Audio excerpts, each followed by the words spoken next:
sovereigns and schemers, this is internet personality Vangelus, and I've received a review sample from ThreeZero of their Transformers MDLX Starscream figure, the herald of at least 3 of these, as Skywarp and Thundercracker have been more or less confirmed as incoming as well.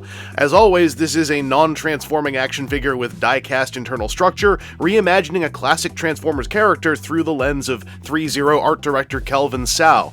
This is the line's second Decepticon, meaning MDLX Megatron finally has a minion, and is also the line's most expensive release to date. The Seeker mold retails for $120 US, 40 America bucks above the $80 baseline established by Optimus, Megatron, and other characters who are taller than Bumblebee. At the very least, Starscream's gotta be on par with his paint and sculpt at that 40 USD premium over the others, and he is! Screamer is big, easily standing side by side with Optimus and Megatron with the thickest calves, broad shoulders, and bold Starscream primary colors in tandem with predictably excellent metallics, and a whole swathe of detail panel lining as the garnish on top. As far as fitting into the MDLX line, this Starscream hits it. And I'm glad, because Megatron really does need some friends. Another point of girth, and a brand new one, are Starscream's wings. They're one solid piece with a pair of wing blade parts added to either side, and they are a legitimate metric handful of painted plastic. This is doing most of the heavy lifting of that price jump, and it straight up looks like a transformed Starscream alt mode when you just put it down on a desk. Even if you flip it over, either way, it looks kind of like Cyberverse. Starscream's alt mode only got the one toy. Thing is, those 2 wing blade pieces, they just slide on and grip with friction. There's no locks, no nubs, not even any real guiding tracks. I spent a full minute not sure if I was putting them on right. And the entire backpack itself slots in with a thick pair of tabs, which don't grip on hard enough on the copy provided to me. The backpack certainly stays attached. When you push it all the way in, it kinda locks, but I found it was way too easy to bump it loose afterwards with my fingers when I'm posing, especially the arms. MDLX Optimus Prime used magnets to boost the strength of his chest plate's removable clip-on feature, and I would have loved to see that tech replicated for this backpack, if not a straight-up locking mechanism. Some soft detents or just the dullest click, or even a little swing down latch. On the bright side, this is incredibly easy to correct. I was even able to band-aid it for a second with 2 little squares of cellophane to add some additional friction. Didn't work great, but you can do that. I would recommend, however, painting on a thin coat of acrylic hobby-grade gloss varnish, like the one in this Vallejo bottle here, sorry Vallejo, to give it just a touch of extra grip and friction. This was so easy to fix for my tastes that I really hope ThreeZero themselves can update the fit and finish of the wing packs for Skywarp and Thundercracker. Anyway, let's look at Screamer's magnificent kisser. Kelvin Tsao went full-on handsome, with a lovely sheen of metallic silver paint to accentuate MDLX Starscream's slender nose and strokable chin, along with those metallic red eyes. In fact, Kelvin Tsao went full-on handsome twice, as you can slip this faceplate out of the helmet, with a little tilt, because the eyebrows kind of slot up in there, to slot in an alternate creepy face, as literally described in the instructions. This sneering smirk hits its marks, but I rather wish the sculpt went even harder, if only to more clearly differentiate it from the neutral face. It's creepy, but where's my full-on, I'm gonna kill ya, just open that grin up, man. Regardless, alternate facial expressions are a new thing in MDLX, and I hope they can become as much the norm as swappable handsets. Speaking of which, Starscream clearly has a pair of fists installed on him, but with an uncomplicated ball socket pop and swap, you can get into the alternate pairs. He comes with a full trio of them, starting off with relaxed hands. These have become more important to me than most other hand swap options, so I'm glad Screamer's got them for sly and salacious gesture opportunities. Next up are the posed hands, adding a slightly more dynamic splay option that feels right at home with a flight-capable commander who sometimes can be extravagant in his gesticulations. Finally, there is a pair of hands for holding weapons, paired weapons, and MDLX Starscream includes a pair of paired weapons. His null ray cannons can be wielded as dead-ass long-barreled super pistols, with way more implied intention to me than most of the 5mm peg-equipped ones on first-party Transformers in past. Like, those just look like a shoulder accessory in hands. These look like he holds them to shoot you harder. By the way, their big angled handles are what slot into Starscream's shoulder blocks for the classic look, and it is such a solid and satisfying insertion. Whatever these tolerances are, they're practically perfect on the copy provided to me. Like, these are not the wing pack. This feels great. I was actually expecting worse given that they're just handles, but those shoulder slots take them like champs. The other weapons are the previously mentioned wing blades, called out as an MDLX original concept in the ad copy that feels pretty solid to me. Honestly, the only bad part about these is the whole bit about how unconfident their wing pack storage felt to me. They are also the weapons that feel like the reason why the instructions heavily suggest heating the weapon holding hands before putting either option in. That felt unnecessary for the null ray cannons, but for these, consider doing it if it feels like it's remotely difficult to get them into his grip. There is one final gimmick which follows up on MDLX Rodimus Prime's introduction of true inter-MDLX crossplay. However, it is also once again focused on Optimus Prime. The mysterious removable back hump of Optimus finally plays its hand, as its mounting tabs are the same ones as Starscream's. This means Optimus can wear the Seeker wing pack. And Starscream can wear Optimus's back hump, I guess. And since their heads use the same ball socket size, you can totally do the thing where Starscream wore simultaneously the best and the worst Optimus Prime disguise from that one time in G1. It's very cute. It takes away, like, the one thing that old Hot Toys Optimus had going for it, but if it doesn't excite you at first blush, it's not likely to leave its initial placement on your personal tier list for this piece. Like, if you don't think this idea is cool, that's all this is doing, is that idea. I think it's kind of funny. I think Optimus wears the wing pack pretty well just by himself, too. It'd be kind of cool just to get, like, a gunmetal or black version of the wing pack for weird movie callback aesthetic, but anyway. Despite the face swap gimmick, the MDLX par is there in the head and neck articulation with a ball at the top and a ball at the bottom of the neck. Full on, every kind of, pumping the neck, pumping the head motion I have joked about before. Every circle, it's all right there for the Star Snake. And despite containing like an entire gun handle, the shoulder pads don't really impede anything. You've got this full-on, ability to swing an arm all the way up like that. There's a double ball barbell joint in there, which does the usual MDLX thing of allowing for a lot of oval-shaped axis repositioning, and if you want to butterfly it forward, you absolutely can to reveal some tech detail. You can also crunch an ab.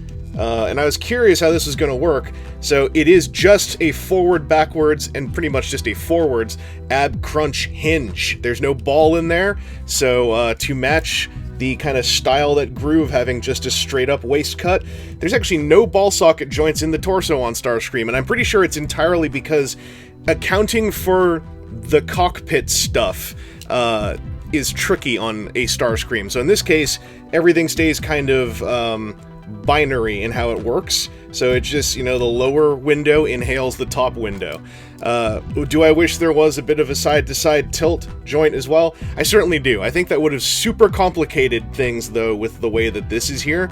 So, by the way, I forgot to mention that I could show you by removing the wing pack that there's actually some sculpting here on this butterfly joint bit, and there is a whole bunch of extra spinal cord revealed here when you ab crunch forwards. So if you do take the wing pack off, you still have access to all this extra sculpted detail and everything, but if you leave the wing pack on, you just kind of know it's there. You kind of see it underneath and around things if you peek in. By the way, the biceps also swivel. I mean, it'd be super weird if they didn't on an MDLX, but they do. A little bit creaky. There is a double hinged elbow for full-scale curl, and the very small but functional double ball barbell joint for the wrists, so they have a lot of wiggle and a lot of slight circular axis repositioning. I don't know what happened there. I'm going to have to speak to its mother. I was just going to point out, there is no articulation in the wing pack other than the removable things. So there's no wing joints, there's no hinge on this cylinder here. They're just a big hunk. Like, if I switch this around, is it happier? Okay. Anyway, let's talk about skirts. As you can see, there are 3 different skirt panels. They all ball socket outwards to reveal the twin double ball barbell hip joints that do the MDLX thing. They can pull down, they can pull back up, they can pull forwards, they can pull backwards, all in the service of just reorienting where those 2 ball axes are. And then, you know, you can kick outwards, you can kick forwards, that's hitting into the skirt, but then if you move it down a bit, you can kick up a whole bunch, and that gives us room to show real squeaky thigh swivel, but also the big double hinge knee. Now this one actually is just a little true linkage. Do you notice the bit that happens? You might not have, so I'll just point it out. Spring-loaded panel! It's very minor, but I think it's very cool. And it's a bit of true linkage articulation on a line that most of the time just kind of visually implies linkage articulation. But Optimus had one of these too, a little spring-loaded panel back here to devour into the back of the calf. An MDLX foot's always going to be interesting, so you got 2 hinged panels that can get out of the way here to reveal, like, there is some painted and sculpted detail in that ankle, and I really dig that. There's also just, as you might expect from MDLX, a big double ball barbell metal joint in there for full-on repositioning. As I have gone over many times before, it still feels great. These giant metal ball socket joints have just good, buttery, creamy, thick hand feel. There's room to turn and twist and reposition, and then the toe on this design is very big. The heel is just a big-ass thruster that for a little while I thought was actually just a hunk of metal. It's not, unless it's very warm, plastic-like metal. But it does do a kind of weird thing with the stance. When you move the toe all the way down, there is a flat foot here. I find very rarely do I end up getting him standing like this. Usually when I kind of try to solidify him down on the table, this goes up a little bit. It's not a big deal. There's 3 big surfaces sitting on the table, but if you're someone like me at times who really wants that satisfying feeling of the thing just on the ground, it can be a little bit finicky with the Seeker design. Stability-wise, it's fine, but yeah, it's what you get when you get this weird kind of like bird thruster heel foot. Overall, though, the articulation, I think, is still very solid. I don't really mind the hinged mid-torso joint as opposed to the ball socket one on this design. I think especially with the giant wing pack, it might have just gotten very unwieldy, but also when you are messing with this thing, just remember, you might need to be a bit gentle with the wing pack. I did some treatment, so I don't have to be, but before I did the treatment, I'd very easily be knuckle bumping that wing, and then tilting him back, and then hearing a thud as the wing pack fell off. So those 2 little tabs could use just a little dash of thickener on 1 or 2 surfaces. On the whole, MDLX Starscream feels like another step forward for the line, but this time that step comes at a $40 cost that really sticks its nose into every bullet point I have in my head.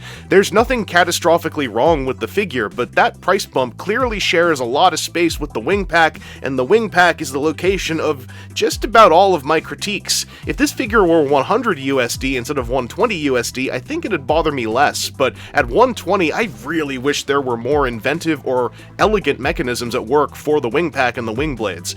I don't think that would have interfered with the Optimus Prime crossplay, which really is more of a goofy side thing than a feature mechanic. Also, at 120 USD, for a flying character with a whole unignorable wing pack, I'd really like to have seen some kind of flight stand capability, even just a revealable 3mm port somewhere on his bottom back side. It's a shame, because MSRP aside, I think this is a great reimagining of the classic Seeker design to further flesh out the MDLX Transformers oeuvre, especially the Decepticons, which really need some more stuff now that we're approaching the halfway point of getting to double-digit unique molds in this line. What a long-winded way to say this is the 5th entirely unique mold in the line.